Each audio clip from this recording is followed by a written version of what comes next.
Hey girls, how's it going? I hope everyone's day is going amazing. Today has just been busy, busy, busy. I mentioned this in my last video, but I had a sick toddler. I was sick, then my computer decided it didn't want to work anymore. And I was like, when I ordered a new one, tracking it, thinking, hurry up. I need you here because I have stupid things to talk about. So we are a couple days behind on this. So a lot of other people have talked about it, but you know, I I like to continue rehashing the same thing over and over again. So here we are. We're going to talk about Foodie, just being like a delightful person, having really great ideas to share with the world. And we'll talk about what's going on there. I will say, compared to some of the other videos that I've done, this may come with like a content warning. I don't always issue those, I suppose, because I don't think that the things that we usually talk about are necessarily needing that, but I think this one definitely could. So if this is something that you would find distressing to watch or whatever, please don't watch it. Click something else. Go find another video. In the last video I talked about Foodie, she was verbally accosting a security guard. So maybe go watch that one or something. But we're going to get into it.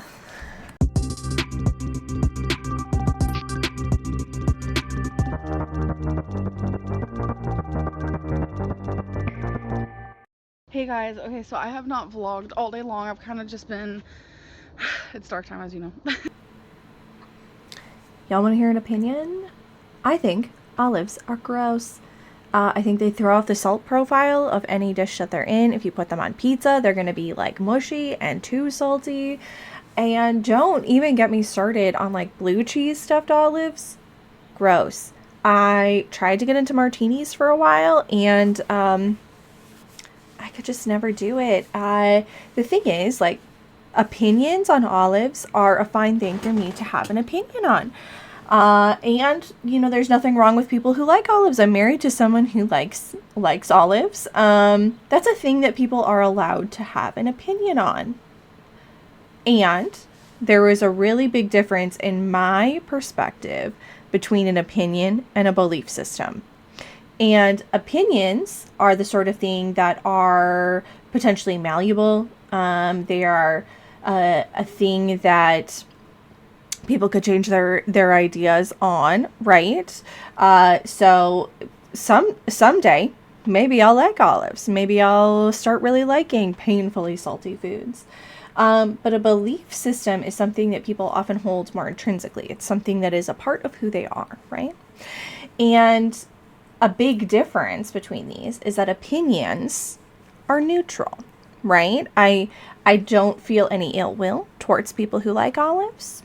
It's nothing about the olives themselves. I just don't care for them. People who farm olives and make work in the olive orchard, work in the olive mines, great people. Obviously, like I said, I'm married to enjoys olives. Everything is great, right? A belief system is something that can be good or bad, which makes a really distinctive difference. It's something that can be used to spread hate and something that can be used to cause damage to others. So an opinion, remember, is neutral. A belief system could be good or bad. Anyway, Foodie is going to share some truly awful takes, and I want this to keep this in our minds as we're listening, because there is a difference, and I fully believe this. I'm 100 on this, Karina. Opinions and belief systems are really different, because Foodie is going to say that it's okay for her to share her opinion, and I would agree. Opinions, like my feelings on olives, are fine to share because they are neutral. They don't really cause harm to other people. Where belief systems are a lot more complex, and Foodie is going to be consistently conflating these two. Because Where opinions are neutral, belief systems can be good or bad or mixed or, somewhere in the middle, right? And people develop these belief systems through really complex human experiences. Oftentimes it's like past experiences, education that they've had, the way that their parents talked about things, life events that they've experienced. We can look to even things like children's programming that might teach values that we hope are instilled in a child's belief system, such as like sharing and justice, that sort of stuff. The thing that Foodie is going to bring up is that many people form these belief systems around religion, and there are lots of complex feelings, and that's a very like big loaded topic for people to talk about, but I think it's important because oftentimes people will form their belief systems around this or teachings from other people or other factors. And I think the important thing is that we talked about this before, belief systems can be good, bad, neutral, somewhere in the middle. And I say all this to hammer home that belief systems are not the same thing as opinions, because opinions are neutral and fine to share. And we all know of some belief systems that are very bad and have a lot of negative things associated with them and cause a lot of harm. And the thing that Foodie is going to talk about here is her belief system. So apparently this is not new for her. We've seen her being like generally mean and biased. She goes on to talk about how she struggles to not say the R word. The video that I did before, we saw her verbally accosting some security guards, things like that. Obviously, go check out Barbecue Chillin'. They're doing the actual hard work, which is keeping up with whatever Foodie's doing, live streaming for, I don't know, 10 hours a day, and then distilling it into something that can actually be digested. But we start off with Foodie just talking about how she is really struggling to not say the R word, even though it feels like a really easy thing to not do. I try not to use it. I do consciously try. When I get really, really angry, sometimes it slips out. So I apologize for that. I don't mean it in an offensive way towards people with disabilities. I usually use it in reference to people who are extremely, willfully dominant. I will try in the future not to say it ever. So obviously off on an amazing foot. I think anyone who has half a brain at this point knows that there's a problem when you're using somebody's identity generally to just mean bad. But we swiftly move on to getting just somehow even worse. Again, I didn't say a different slur. Which one? Luti? Doesn't that just mean gay? Sorry, I thought it meant just like gay. Like as a joke. That I apologize for. I didn't realize. I'm not homophobic at all. Like I'm not, but that word, if it's bad like that. Are you sure? I'm gonna look it up. A man who engages in same-sex sexual acts as between men. It is commonly used as a derogatory insult meaning gay. Oh, oops. By the way, I don't agree with that. I don't judge people like from an Islamic standpoint for being gay. I actually watch some queer, self-proclaimed queer Muslims. So if I knew that it was really bad, actually, you know where I heard that word from was from TikTok. I hear people use it, and I thought it was just like not like derogatory like that. So we start off with Foodie explaining how she had been using a word that is apparently problematic. I had not heard it before. I don't think I could ever claim to be an expert on different slang words like this, which I guess I can't fault her for too much. I think this is just a good reminder that like not every word is for us and we should be intentional about that. But that being said, I am curious to know like what happens going forward, because Foodie done been knowing about the R word and how that's problematic and is still continued to use it. So I don't know if I think it's necessarily the worst thing in the world if you use a word and don't know the implications or how it's problematic. But once you do know, then you definitely have a responsibility to make different choices.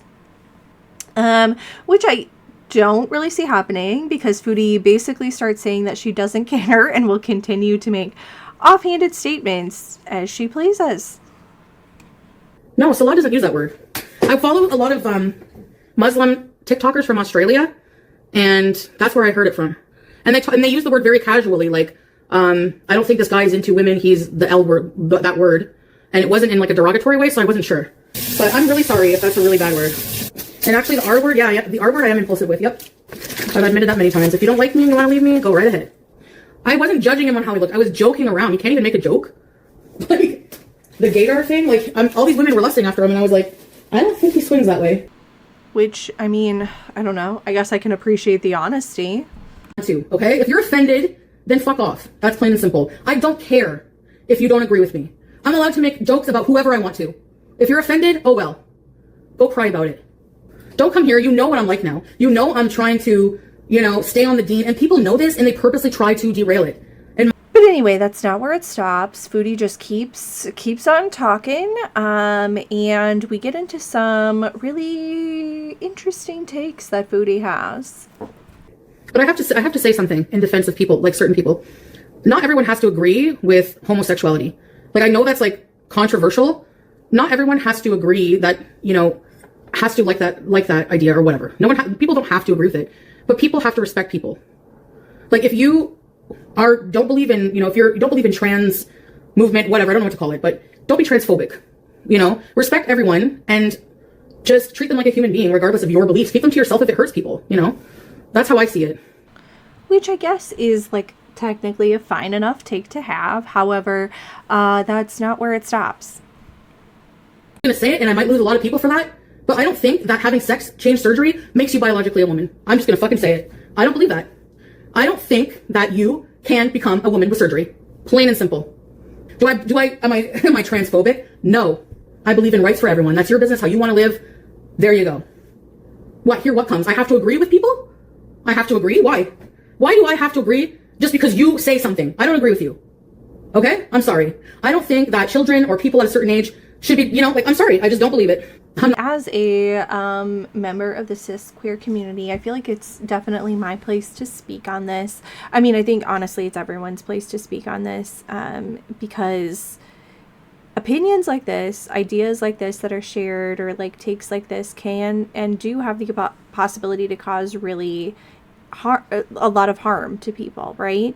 I think in a very real sense, everyone is entitled to have their own view on different things. However, is it appropriate always to share that view, that perspective with everyone? I don't think it is. And I think sometimes sharing your perspectives on things, even if it is a sincerely held one for you, can be the thing that's causing harm. If my beliefs don't align with yours anymore, you can remove yourself 100%. I don't mind. She goes on, of course, to say that if your opinions no longer align with hers, then you should just see yourself out. And I mean, I think that is also a fine strategy for people to have. But we do just keep digging deeper and deeper into this. And after this, we'll talk a little bit more about why I think that this is so problematic for her to even share on her channel. Like, what? Like, how am I going to make everyone happy? Sorry, but people are born male or female for a reason, like sexual-wise. People are born intersex. And it is true in progressive Islam that, certain things are accepted now, but... So just because people don't agree with you... Listen, phobia? No. This has nothing to do with Salah. I'm a very willful, intellectual person myself. So just see how they are? No wonder people come for your community. Seriously. Because you people, honestly, like people like this that come in here and try to shame people for trying to, thinking a certain way... I think it's fucked that people who are not born with a womb try to have one, or try to get a period, or somebody looking like a friggin' burly man going into a bathroom where there's little children, female children. I find that fucked up. I don't care. You can hate me all you want. You're not going to change my mind. But I don't believe that trans people should be targeted and hated. And I think that this is a really common argument that we see in queerphobic spaces. The hate the sinner or hate the sin, not the sinner sort of rhetoric, and that people just shouldn't be attacked. But I think that people forget that queerness and gender identity are an integral part of somebody's identity. Like, we talked about this before, have an opinion on things like olives, but saying that you don't agree with someone's identity, quote unquote, is where it shifts more into that ideological perspective and where it has the opportunity to cause a lot more harm. Because again, queerness is part of somebody's identity. It's part of who they are. It's not the only part of who they are, but it's a part of who they are. Similar, Foodie, to somebody's religious identity or orientation, like political orientation, things like that. And so saying that you fundamentally disagree with somebody's identity is not an opinion that I think it's okay for someone to have. And in fact, that falls more into an ideological perspective that is spreading hate. Because I'm sorry, but like that's my truth. I'm not being disrespectful to anyone. I totally respect. So again, Foodie is talking about how she respects people. She just doesn't agree with a fundamental part of who they are. And this is something that we see a lot. Again, I can talk about the hate the sin, not the sinner. But this itself is really harmful rhetoric for Foodie to even be sharing. I don't know. I don't understand the whole gender thing, the nuances. Like some people, it's not black and white, but people are born intersex, both. That I can understand having an identity crisis with. And, trans people claim they were born that way. They've always felt conflicted, whatever. And who am I to tell them they're not, But biologically, gender-wise, sure, you can identify as a female, gender-wise, whatever. We all know that you can identify whatever. If, because there might be a psychological issue that needs correcting. But, like, correcting as in, it's tormenting them. They don't feel like they're male. They want to become female. So, okay. But biologically, like, from an actual science perspective, like, having that surgery will not, like, make you know what I'm saying? And listening to Foodie, all I could think was maybe we could just work on normalizing people and not speaking on things that they don't know that much about. Like maybe listen to the people who are the closest connected to it. Just a thought.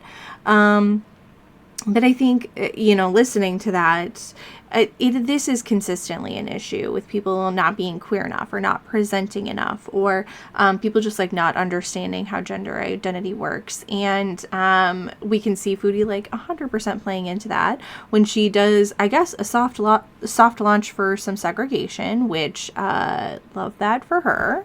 They should have separate bathrooms. If they want to go that route, have separate bathrooms for trans people. I don't know. I don't think that anyone should be persecuted or treated less of a human just because of that. That would make me transphobic. I didn't. And see, when people bring up things like that, I wonder, were they just like not there when they learned about separate but equal? The ways that segregation has maybe not been amazing in the past, just a thought. I also wonder, like, how do you potentially enforce this? You don't really, at the end of the day, know what's going on for each person. Like, you don't know their anatomy, you don't know their genetics, and so it really feels like something that you would never be able to enforce, and also something that just feels very weird and strange to enforce. Do you know what I mean? And the thing that I often see is that people who maybe have this perspective will share that they understand that things like racial segregation or discrimination for someone based on their religious identity is problematic, but somehow that falls out the door when it comes to respecting people's gender expression. Judge, Roxy. Where did I judge? Tell me where I judged. Where did I judge them?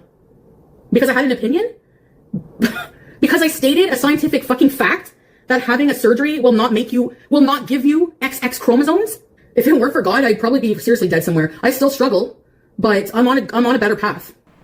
And I think that every person who has gender affirming care is aware of the current limitations of medicine and science at this point. But I think that something people tend to forget is that gender affirming care can be for anyone, cis people as well. And we see that in like Foodie wears makeup. That's a gender affirming thing. She wears a headscarf. That is a gender affirming thing. And people forget that like gender affirming care, it can be for everyone. And like you don't actually need to know what's going on with somebody's gender or, sexual sex assigned at birth or anything for you to be respectful. Because of God. Thank you, Cleopatra. I'm tired of people making me feel bad for my opinions or something I say as a joke or what they take everything I say literally. You know what? Clip all you want. I don't care. And if I go in public from now on and people tell me politely to stop filming, I will do that. And I know that the intention behind sharing perspectives like this is not necessarily intended to hurt anything, but I think sometimes people forget that they can cause harm even when they are not intending to do that. Their intent might not be to cause harm, but their impact still can be. And we see her kind of like just parroting more like conservative talking points, which I would argue often cause harm to people. Biological man is not getting pregnant or periods. And there are some trans people who are very like extremist with that, you know? Which is, of course, something we've heard before. You know, nothing new, that the people who actually care about other people and have empathy are the ones who are hate-filled. And we see that as the chat is, for some reason, trying to educate Foodie, trying to help her understand what's going on in this. It's a futile exercise. People like this should not be allowed to speak. Actually, even losers like this, I will fight them the right to say what they have to say. I was born with I was born with XX. Is it XX for females? I was born with a womb.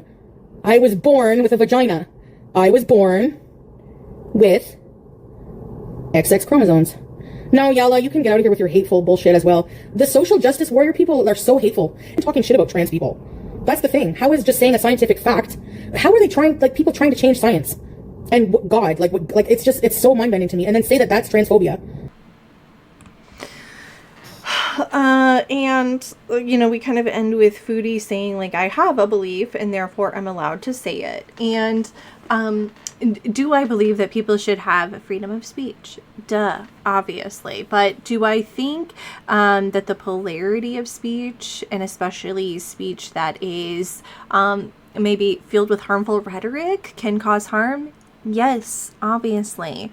Foodie is talking about like gender affirming support and being gender affirming as being a negative thing. And also forgetting all the ways that she has done gender affirming things in her life, and asked for affirmation in her aspects of identity. At the end of the day, we're living in a time when like trans identities are being targeted, and, we need to be really careful about the way that we share opinions about them or share our beliefs on them. If we're looking to sources like conservative news media that focus on like the outrage factory and sharing takes that are meant to ostracize people and pull them apart, then that is going to cause harm. And repeating those is going to cause harm. Hearing that from somebody can be harmful. Anyway, I think the thing that I keep coming back to here is that Foodie is expecting people to respect parts of her identity. And she says that people are wrong to question her perspectives, her identity as a Muslim woman, and yet feels comfortable questioning central parts of other people's identities. And that's what I'm taking issue with. That's what I think is the worst thing here. People are allowed to share opinions. People should be able to share opinions. But when it comes to ideological perspectives, those can be a lot more complicated, and you need to be really intentional about the way that you share them. Okay, that is all I have to talk about today. We have more videos coming. Again, like I said, my computer was broken for a little bit, and it just really threw off. The girls have been busy. They've been posting so many things. I also want to look into reviewing some things from like Quirky Love Rosie, Glitter and Bagels. Who's the other one? Oh, Alexandra Rodriguez. So if you have any ideas, any things I should look into, please let me know. Of course, go follow Barbecue Chillin'. They're doing the good work, fighting the good fight. If you are new here, I'm so glad. I hope you enjoyed this video. Always let me know if you have other ideas in the comments of things I could cover. And I look forward to seeing you next time. Make sure you check out my page. I've got like a couple of other videos that you might find interesting. And have a good rest of your day. See you later. Bye.